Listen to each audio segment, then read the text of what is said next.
ஹாய்ங்க எல்லாத்துக்கும் வணக்கம். இன்றைக்கி டே 16ஓட டயட் ரொட்டீன் பார்க்கலாமாங்க. மார்னிங் ட்ரிங்க் வந்துட்டு எப்பவும் போல தாங்க. நைட்டே 1/2 லிட்டர் வாட்டரில் சீரகம் 1 டேபிள் ஸ்பூன், சோம்பு 1 டேபிள் ஸ்பூன், வெந்தயம் 1 டேபிள் ஸ்பூன், இந்த மூணையுமே நைட்டே ஊற வச்சுருங்க. மார்னிங் தூங்கி எந்திரிச்சதே ஜஸ்ட் வந்து ஒரு 5லிருந்து 10 நிமிஷம் மட்டும் கொதிக்க விட்டிங்கன்னா போதுங்க. அதிக நேரம் கொதிக்க வேண்டியதில்லை. நைட்டே நம்மளுக்கு நல்லா ஊறி தான் இருக்கும். அது வந்துட்டு நம்ம அப்படியே நாள் ஃபுல்லாகவே இந்த தண்ணி வந்து வச்சுருந்தே குடிச்சிக்கலாங்க. மார்னிங் எந்திரிச்சதே நல்லா சூடாக வெது வெதுன்னு உங்களால் எவ்வளோ சூடாக குடிக்க முடியுமோ அவ்வளோ சூடாக குடிச்சிக்கோங்க. இது வந்து எல்லாருமே குடிக்கலாங்க. சுகர் பேஷண்ட், கொலஸ்ட்ரால், தைராய்டு பிரச்சனை இருக்கிறவங்க, இர்ரெகுலர் பீரியட்ஸ் இருக்கிறவங்க, பிரெஸ்ட் ஃபீடிங் மதர்ஸ்லேருந்து எல்லாத்துக்குமே இந்த சீரகம் சோம்பு தண்ணி நல்லா யூஸ்ஃபுல்லாக இருக்குங்க. சீரகம் மட்டும் நம்ம யூஸ் பண்ணும்போது ஹீட்டு, அதனால தான் கூட வெந்தயம் சோம்பு ரெண்டுமே ஆட் பண்ணுறேங்க. ரெகுலராக மார்னிங் இதை எடுத்துக்கோங்க. நல்லா நம்மளுக்கு ஒரு வித்தியாசம் தெரியுங்க. நம்மளோட ஜீரண சக்தி நல்லா அதிகரிக்குங்க இந்த சீரக சோம்பு தண்ணி எடுக்கிறதுனால. அடுத்த மார்னிங் ட்ரிங்க் வந்து பார்த்திங்கன்னா நான் வெள்ளரிக்காய் ஜூஸ் தான் எடுத்துக்கிட்டேங்க. இந்த வெள்ளரிக்காய் ஜூஸ் வந்து ஒரு சூப்பரான நம்மளுக்கு ஒரு ஸ்டொமக் க்ளீனிங் ட்ரிங்க்குங்க. நம்ம வயிற்றுக்குள்ளே இருக்கிற கழிவுகள், ரொம்ப நாளாக தேங்கி இருக்கிற கழிவுகள் எல்லாத்தையும் கொண்டு வர்றதுக்காக கண்டிப்பாக நீங்கள் வந்து வெயிட் லாஸ் இருக்கீங்க அப்படின்னா ஃபஸ்ட் எடுத்ததையுமே வாரத்தில் ஒரு 3 நாளைக்கு, அது ஒரு நாள் விட்டு ஒரு நாளாவது இந்த ஜூஸ் எடுத்துக்கோங்க. நம்ம வயிறு வந்து நல்லா சுத்தமாகும்.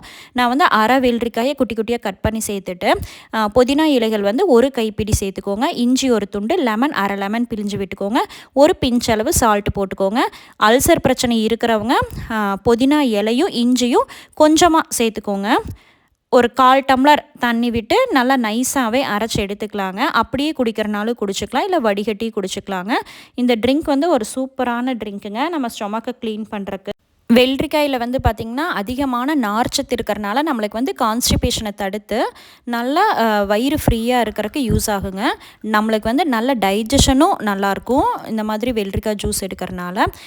வெள்ளரிக்காயில் வந்து வாட்டர் கண்டென்ட் அதிகமாக இருக்கிறனால நம்மளுக்கு நாள் ஃபுல்லாகவே பார்த்திங்கன்னா நல்ல ஹைட்ரேஷனாக ஈரப்பதமாகவே வச்சுக்கும். பாடி ஹீட் ஆகாதுங்க. இந்த மாதிரி வெள்ளரிக்காய் ஜூஸை ட்ரை பண்ணி பாருங்கள். மார்னிங் பிரேக்ஃபாஸ்ட்டுக்கு வந்து பார்த்திங்களா ஒன்லி ஃப்ரூட்ஸ் தாங்க. நீங்கள் ஏதாவது ஒரு நேரமாவது கம்பல்சரி ஃப்ரூட்ஸ் எடுத்துக்கோங்க.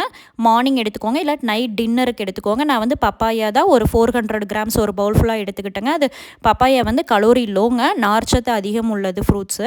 தாராளமாக நம்ம வெயிட் லாஸில் பப்பாயா சேர்த்திக்கலாங்க. அடுத்து வந்து முளைக்கட்டின பச்சைப்பயிறு.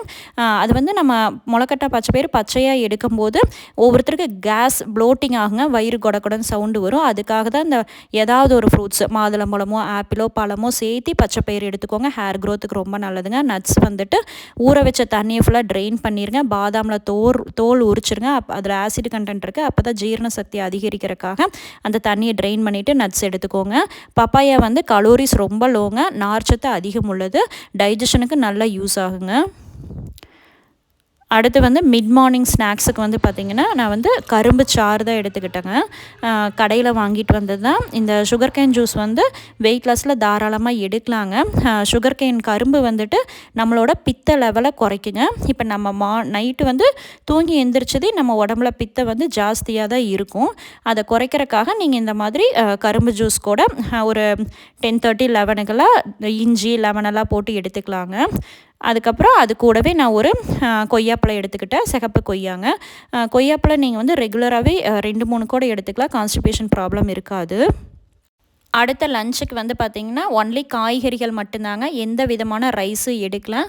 1 கப் அளவு புடலங்காய் பொரியலுங்க, 1 கப் அளவு பீக்கங்காய் பொரியல், ரெண்டுமே வெஜிடபிள்ஸ் மட்டும்தான் எடுத்துக்கிட்டேங்க. எந்த ரைஸும் எடுத்துக்கலாம். 2 காய்கறிகளுமே பார்த்திங்கன்னா ஒரு சூப்பரான நார்ச்சத்து உள்ள காய்கறிகளுங்க. இந்த மாதிரி நார்ச்சத்து உள்ள நீர் காய்கறிகள் நம்ம எடுக்கும்போது சீக்கிரமாக நம்மளுக்கு வெயிட் லாஸ் இருக்குங்க. ரெண்டையுமே அட் அ டைம்லேயே தாளித்து விட்டுக்கலாங்க. நீங்கள் வந்து எண்ணெய்க்கு வந்து ஒரு சின்ன ஸ்பூன் மட்டும் யூஸ் பண்ணிக்கோங்க. நல்லெண்ணெய் தான் பெஸ்ட்டுங்க. வெயிட் லாஸில் ஃபஸ்ட்டு நல்லெண்ணெய், அதுக்கப்புறம் தேங்காய் எண்ணெய்க்கு அப்புறம் தான் கடலை எண்ணெய்ங்க. கடுகு அவாய்ட் பண்ணிவிட்டு, கடுகில் கொலஸ்ட்ரால் இருக்குங்க. சீரகம், உளுந்தம்பருப்பு, கடலைப்பருப்பு சேர்த்திட்டு அதுக்கப்புறம் கருவேப்பிலை தழை, நம்ம நார்மலாக எப்பவும் போல் சின்ன வெங்காயமோ பெரிய வெங்காயமோ யூஸ் பண்ணிக்கோங்க. காரத்துக்கு நான் பச்சை மிளகா சேர்த்துருக்கேங்க. அல்சர் பிரச்சனை இருக்கிறவங்க பச்சை மிளகா அவாய்ட் பண்ணிவிட்டு வரமிளகாவும் கூட சேர்த்துக்கலாங்க. அதுக்கப்புறம் பொல்லாங்காய் கட் பண்ணி வச்சது, பீக்கங்காய், 2யுமே சேர்த்திட்டு அதுக்கு வந்து காரத்துக்கு வந்துட்டு நம்ம வீட்டில் அரைச்ச சாம்பார் தூள் சேர்த்திக்கோங்க. இல்லாட்டி கடையில் வாங்கின கரம் மசாலா தூள் சேர்த்திக்கலாங்க. கொஞ்சோண்டு மஞ்சத்தூள் சேர்த்திட்டு காய்களுக்கு தேவையான உப்பு சேர்த்திக்கோங்க. அதுக்கப்புறம் அதுவே வந்து நீர் காய்கறிகள் தாங்க பொல்லங்காய் பீக்கங்காயில். அதனால் வந்து ஒரு 1/4 டம்ளர் தண்ணி மட்டும் தெளித்து விட்டு மூடி வச்சிங்கன்னா சூப்பராக வெந்து வந்துருங்க. இந்த மாதிரி காய்கறிகள்லாம் நம்ம வேக வைக்கும்போது மீடியம் ஃப்ளேமில், அடுப்பை வந்து மீடியம் ஃப்ளேமில் வச்சுட்டு நீங்கள் வேக வைக்கும்போது தான் காய்கள் வந்து நல்லா கொதன்னு வேகாமல் பாதி மட்டும் வேகுங்க. பாதி வேக்காடு மட்டும் விட்டு எடுத்து நம்ம இந்த காய்கறிகள் சாப்பிடும்போது தான் நம்மளுக்கு வந்து முழுமையான சத்து கிடைக்குங்க. எப்போவுமே வந்து வெஜிடபிள்ஸ் நீங்கள் எந்த காய்கறிகள் கேரட்டோ பீன்ஸோ இந்த மாதிரி நீர் காய்கறிகள் பொல்லங்காய் பீக்கங்காய் எது வேக வச்சாலும் எதுவும் தாளித்து விட்டாலும் சரி மீடியம் ஃப்ளேமில் வச்சுட்டிங்கன்னா அளவாகவும் வெந்து வந்துடும், பச்சை பசையேர்னும் இருக்குங்க. அப்போ தான் வந்து அதனோட முழு நியூட்ரியன்ஸும் நம்மளுக்கு கிடைக்கும். ஒரு 5 நிமிஷத்தில் காய்கள்லாம் வெந்துருங்க. அதுக்கப்புறம் நம்ம தேங்காய் பூ வந்து சேர்த்திக்கலாம். தேங்காய் பூ தாராளமாக நம்ம வெயிட் லாஸில் சேர்த்திக்கலாங்க. தேங்காய் வந்து பார்த்திங்கன்னா நம்மளோட வயிற்று புண்களையெல்லாம் ஆற்றும். தேங்காய் வந்து நம்ம அரைச்சி கொதிக்க விடும்போது தான் அதில் கொலஸ்ட்ரால் லெவல் அதிகரிக்குங்க. இந்த மாதிரி பச்சையாக நீங்கள் தேங்காய் எவ்வளோ வேணாலும் சாப்பிட்லாம். கிரேவிங்ஸ் எல்லாம் இருந்தால் கூட நீங்கள் தேங்காய் ஒரு பீஸ் கூட சாப்பிட்லாங்க. இந்த மாதிரி நம்ம வந்து நார்ச்சத்து உள்ள காய்கறிகள் வெயிட் லாஸில் எடுத்துக்கும் போது நம்ம வயிறு ஃபுல்லாகிக்குங்க. ரொம்ப நேரத்துக்கு நம்மளுக்கு பசியும் தூண்டாதுங்க. இந்த மாதிரி காய்கள் மட்டுமே வாரத்தில் ஒரு நாளைக்கு ரைஸை கட் பண்ணிவிட்டு இந்த மாதிரி காய்கள் எடுத்துக்கோங்க. வெயிட் லாஸில் வந்துட்டு நீங்கள் வந்து எப்போ செய்யணும் அப்படின்லாம் நினைக்க வேண்டாம். டக்குன்னு ஒருத்தருக்குன்னா ஒவ்வொரு காய்கறிகள் எடுத்து ஒரு 10 நிமிஷத்தில் ரெடி பண்ணிடலாங்க. நம்ம கட் பண்ணுற நேரம் தான், வேகிறக்கு ஒரு 5 நிமிஷம் தான் ஆகும். இந்த மாதிரி ரொம்ப ஈஸியாக நம்ம வந்துட்டு காய்கறிகள் செஞ்சுக்கலாம். இந்த மாதிரி நீர்ச்சத்து உள்ள காய்கறிகள் வந்து நம்ம எடுத்துக்கும் போது நம்மளுக்கு வந்து வயிறு ஃப்ரீயாக இருக்குங்க. எந்த விதமான மோஷன் ப்ராப்ளம் வராது. வாரத்தில் ஒரு நாளைக்காவது ரைஸை கட் பண்ணிவிட்டு இந்த மாதிரி நீர் காய்கறிகளை எடுத்துக்கோங்க. அடுத்து ஈவினிங் டீ டைமுக்கு வந்து பார்த்திங்கன்னா நம்ம நாள் ஃபுல்லாகவும் கண்டிப்பாக ஏதாவது சூடாக குடிக்கணும் அப்படிங்கிற மாதிரி தான் தோணும். டீ காஃபிக்கு பதிலாக இந்த மாதிரி சுக்குமல்லி காஃபி எடுத்துக்கிட்டால் நம்மளுக்கு பிரிஸ்காகவும் இருக்குங்க, நம்மளுக்கு கிரேவிங்ஸும் குறையும். அதனால் வந்துட்டு ஈவினிங் டைமில் இந்த மாதிரி சுக்குமல்லி காஃபியோ இல்லை வந்து பிளாக் காஃபியோ இல்லை க்ரீன் டீயோ இல்லாட்டி ஆவாரம்பூ டீ இல்லை வந்து சுண்டல் காஃபி, சுண்டலை வறுத்து வச்சு அரைச்சி சுண்டல் காஃபி குடிங்க. இல்லாட்டி ஃப்ளாக்ஸ் சீட்ஸை வந்து வறுத்து அரைச்சிட்டு அது ஃப்ளாக்ஸ் சீட் டீயாகவும் குடிக்குங்க. இந்த மாதிரி டீயெல்லாம் நம்மளுக்கு வெயிட் லாஸ்க்கு யூஸ் ஆகுங்க. அதுக்கப்புறம் நான் இன்றைக்கி வந்துட்டு பொட்டுக்கடலை தான் எடுத்துக்கிட்டேன். பொட்டுக்கடலை வந்து தாராளமாக எடுத்துக்கலாங்க. இரும்புச்சத்து அயன் கண்டென்ட் அதிகம் உள்ளது. எந்த நீங்கள் கடலை எடுத்தாலும் வேர்க்கடலையோ சுண்டலோ எதுனாலும் ஒரு கையளவு, உள்ளங்கையளவு ஒரு கையளவு மட்டும் எடுத்துக்கிட்டிங்கன்னா நம்மளுக்கு அந்த நெஞ்சக்கரிப்பெல்லாம் வராதுங்க, நல்லாயிருக்கும். இந்த மாதிரி சுக்குமல்லி காஃபியோட இந்த பொட்டுக்கடலையெல்லாம் எடுத்துக்கோங்க. அடுத்த டின்னருக்கு வந்து பார்த்திங்கன்னா சூப்பரான ஒரு வெள்ளரிக்காய் இட்லி தாங்க. குக்கும்பர் வச்சு இட்லி தான் செஞ்சேன். அதுக்கப்புறம் மல்லி சட்னிங்க. ஃபஸ்ட்டு கொத்தமல்லி சட்னி எப்படி செய்யலான்னு பார்க்கலாங்க. இந்த மாதிரி 1 டேபிள் ஸ்பூன் அளவு மட்டும் எண்ணெய் எடுத்துக்கோங்க. நல்லெண்ணெய் 1 டேபிள் ஸ்பூனுங்க. அதுக்கப்புறம் வெள்ளை உளுந்தம்பருப்பு, இந்த கொத்தமல்லி சட்னிக்கு ஹைலைட் வந்து வெள்ளை உளுந்தம்பருப்பு தான் 1 டேபிள் ஸ்பூனுங்க.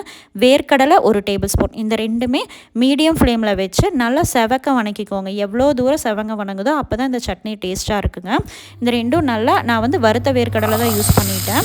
நீங்கள் வந்து வறுக்காத இருந்தாலும் நல்லா வறுத்து ரெண்டுமே நல்லா பொன்னிறமாகிற வரைக்கும் வறுத்துக்கோங்க.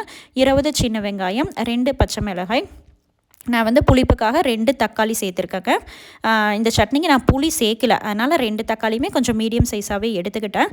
நம்ம எண்ணெய் கம்மியாக ஊற்றிருக்கிறனால தக்காளி வணங்குறக்காக கொஞ்சோண்டு உப்பு போட்டிங்கன்னா, கல்லுப்பு போட்டிங்கன்னா சீக்கிரம் வெங்காய தக்காளியெல்லாம் வணங்கிருங்க. அதுக்கப்புறம் நம்ம க்ளீன் பண்ணி வச்சுருக்கிற மல்லித்தலை வந்துட்டு நான் இன்றைக்கி 1 கைப்பிடி அளவு சேர்த்துக்கிட்டேங்க. மல்லித்தலை சேர்த்துனா அடுத்த நிமிஷமே நம்ம அடுப்பு ஆஃப் பண்ணிடணும். அப்போ தான் வந்து நல்லா பச்சை பசையேறினே நம்மளுக்கு சட்னி வருங்க. அதே சூட்டில் ஒரு பரட்டி விட்டுருங்க. நம்ம ஸ்டவ் ஆஃப் பண்ணிவிட்டு இறக்கி வச்சுட்டு கூட அந்த வெங்காய தக்காளி சூட்லேயே நம்ம மல்லி இலையும் நல்லா பரட்டி விட்டுருங்க. ஆறுனதுக்கப்புறம் தேங்காய் வந்து நான் ஒரு சில்லளவு தேங்காய் சேர்த்துருக்கேங்க. நல்லா மிக்ஸி ஜாரில் போட்டு ரொம்ப நைஸாக அரைக்க வேண்டாங்க. சும்மா ஒரு பொட்டு அளவு தண்ணி விட்டு லைட்டாக கொரகொரனே அரைச்சி எடுத்துக்கோங்க. நைஸாக அரைச்சிங்கன்னா ரொம்ப வலுவலுன்னு இருக்கிற மாதிரி இருக்கும். இந்த மாதிரி நம்ம வந்துட்டு கொத்தமல்லி சட்டியெல்லாம் எடுக்கும்போது கொத்தமல்லி புதினாலாம் பார்த்திங்கன்னா நம்மளோட ஜீரண சக்தி அதிகரிக்குங்க. கொழுப்புகளை குறைக்கிறதுக்கு இந்த மல்லி சட்னியெல்லாம் யூஸ் ஆகுங்க. இந்த மாதிரி மல்லி சட்னி ட்ரை பண்ணி பாருங்கள். அடுத்து வந்து வெள்ளரிக்காய் இட்லியும் தோசையும் எப்படி செய்கிறதுன்னு பார்க்கலாங்க. நான் வந்து ஒரு வெள்ளரிக்காய், இந்த சைஸ் அளவு ஒரு வெள்ளரிக்காயை நல்லா வாஷ் பண்ணிவிட்டு தோலோடவே சேர்த்திக்கிறேங்க.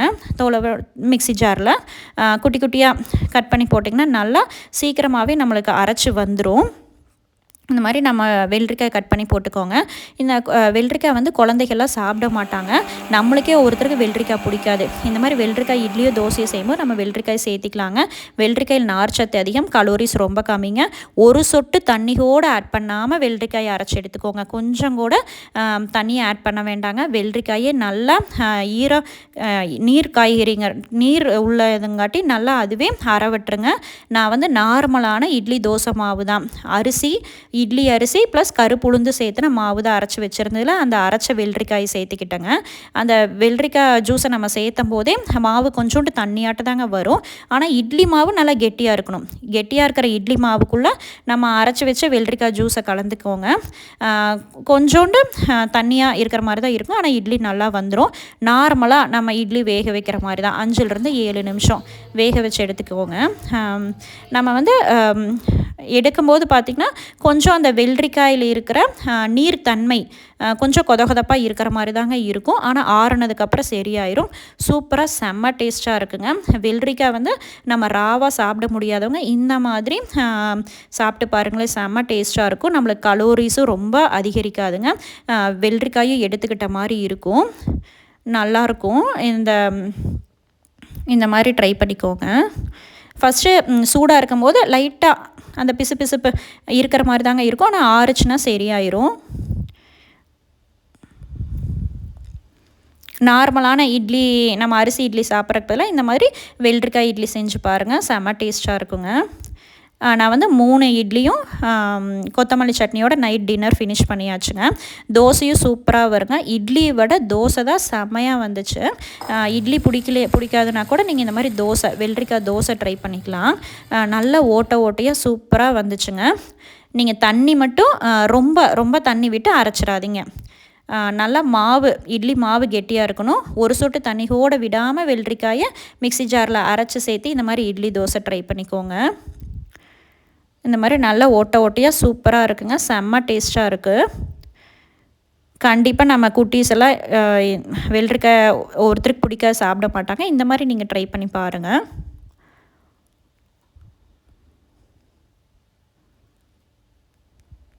அவ்வளோதாங்க. நைட்டு டின்னரும் வந்துட்டு இட்லி தோசையோவே ஃபினிஷ் பண்ணியாச்சுங்க. நான் வந்து காலையில் ஃப்ரூட்ஸ் எடுத்ததுனால நான் வந்து இட்லி தோசை நைட்டு டின்னருக்கு எடுத்துக்கிட்டேன். நீங்கள் காலையில் குக்கிங் ஃபுட் எடுத்தீங்கன்னா நைட்டு டின்னருக்கு கண்டிப்பாக இந்த மாதிரி ஃப்ரூட்ஸ் எடுத்துக்கோங்க. அடுத்த நைட்டு ஃபேட் லாஸ் ட்ரிங்க் தாங்க. எப்பவும் போல் அந்த ஃபேட் லாஸ் ட்ரிங்க் வந்துட்டு நான் டிஸ்கிரிப்ஷனில் லிங்க் கொடுத்துருக்கேங்க. Day 7 டயட் சார்ட்டில் போட்டிருக்கேன். இதில் வந்து மல்லி, சீரகம், வெந்தயம், கருஞ்சீரகம், ஓமம் இது எல்லாமே சேர்த்துருக்கறனால நம்மளுக்கு வந்து ரொம்ப நீண்ட நாளாக படிஞ்சிருக்கிற கொழுப்புகளை வந்து குறைக்குங்க. அப்புறம் நாள் ஃபுல்லாக நம்ம சாப்பிட்டதை நல்லா ஜீரணிக்கும். ஒருத்தருக்கு 1 டேபிள் ஸ்பூன் மட்டும் போட்டுட்டு ஒரு 5 நிமிஷம் மட்டும் கொதிச்சதுனாவே போதுங்க. நம்ம வந்து நல்லா சூடாக குடிக்கும்போது நம்ம உணவு குழாயில் தேங்கி இருக்கிற கழிவுகள் எல்லாமே நல்லா அந்த கொழுப்புகள் எல்லாம் கரையிறதுக்கு தான் இந்த சூடாக குடிக்கிறோங்க. இது வந்து நீங்கள் ஒரு 15 days குடித்தாவே நம்மளுக்கு வந்து நல்ல வயிறு ஃப்ரீயாக இருக்கும். அந்த கும்மன் இருக்காது, வயிறு உப்பசம், ப்ளோட்டிங் எல்லாம் இருக்காதுங்க. தூங்குறதுக்கு முன்னாடி 1 மணி நேரத்துக்கு முன்னாடி குடிச்சிக்கோங்க. இதுவும் வந்து எல்லாருமே குடிக்கலாம், எக்ஸப்ட் வந்து ப்ரெக்னென்ட் லேடிஸ் மட்டும் வேண்டாங்க. மீதி எல்லாருமே குடிச்சிக்கோங்க. இந்த மாதிரி நம்ம வெயிட் லாஸில் ஒரு நாள் ஃபுல்லாக இந்த மாதிரி செய்கிறதுக்கு வந்து கொஞ்சம் கஷ்டமாக தாங்க இருக்கும். ஒரு 4 நாள் செஞ்சிங்கனாவே 5th டே நம்மளுக்கு ஆட்டோமேட்டிக்காக நம்மளோட லைஃப் ஸ்டைலே தானாக சேஞ்ச் ஆகிக்குங்க. ஃபஸ்ட்டு கஷ்டமாக இருந்தாலும் அப்புறம் இருக்க சரியாயிரும். இந்த மாதிரி நம்மளை மோட்டிவேட் பண்ணிவிட்டு ட்ரை பண்ணிக்கோங்க. தேங்க்ஸ் ஃபார் வாட்சிங். பை.